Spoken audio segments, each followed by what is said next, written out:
최순실 국정농단 사건을 수사한 특검이 이르면 오늘 이재용 삼성전자 부회장에 대한 구속영장 청구 여부를 결정할 것이라는 관측도 나왔습니다만 미뤄질 가능성이 큰 상황입니다.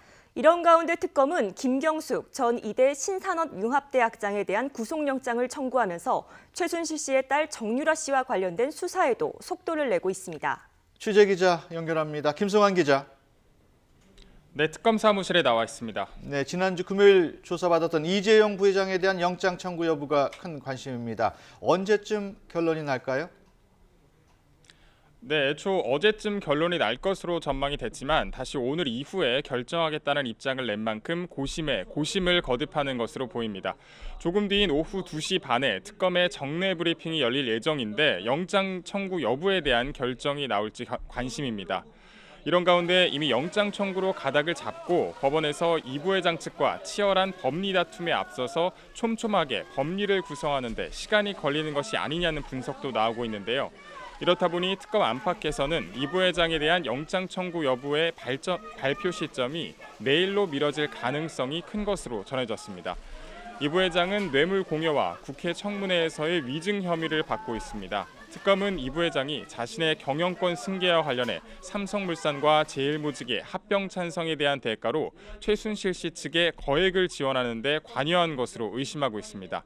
하지만 이 부회장은 삼성이 대통령의 강압 때문에 지원금을 낸 것이지 어떤 대가성은 없었다는 입장을 거듭 밝혀왔습니다. 이 부회장에 대한 사법 처리 여부는 박근혜 대통령을 향한 뇌물죄 수사로 가는 중요한 밑거름인 만큼 특검이 어떤 선택을 할지 주목할 만한 부분입니다. 이와 함께 이 부회장뿐 아니라 최지성 부회장과 장충기 사장 등 삼성 수뇌부에 대한 사법 처리 방향도 관심인데요. 특검이 이재용 부회장에 대한 구속영장을 청구한다고 가정하면 이 부회장뿐 아니라 어느 선까지 책임을 물어서 영장 청구를 했을 경우 가장 수사에 유리할 것인지 경우의 수를 두고 고민이 깊을 것으로 보입니다. 자, 그러면 어제 구속영장이 청구된 김경숙 전 이대 학장에 대한 얘기로 넘어가 보겠습니다. 청문회 때와는 달리 초췌한 모습으로 나타나 화제가 됐는데요. 결국 특검은 구속영장을 청구했군요. 네, 특검은 김경숙 전 이대 학장에 대해서 업무상 방해와 위증 등의 혐의로 구속영장을 청구했습니다. 이대 교수로는 이미 구속된 류철균 교수와 남궁곤 전 입학처장에 이어서 세 번째입니다. 김 전 학장에 대한 구속 여부는 모레 법원에서 열리는 구속 전 피의자 신문을 통해서 결정되는데요.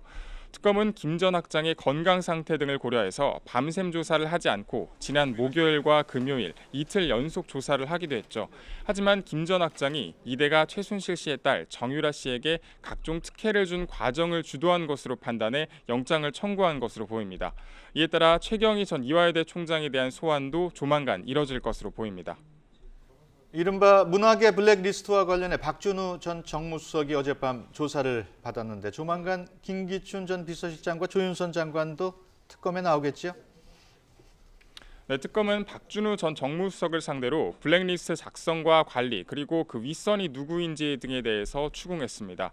특검은 블랙리스트를 청와대 정무수석실에서 처음 만들고 교육문화수석실이 다시 문체부로 내려보낸 것으로 보고 있는데요.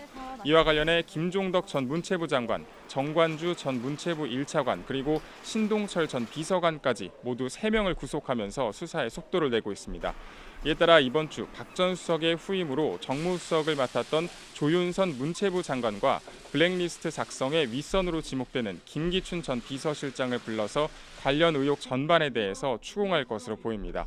이 과정에서 김기춘 전 실장을 넘어서 박 대통령과 최순실 씨가 블랙리스트 작성과 관리에 어떤 역할을 했는지 규명할 수 있을지도 관심을 끌고 있습니다. 지금까지 서울 대치동 특검 사무실에서 YTN 김승환입니다.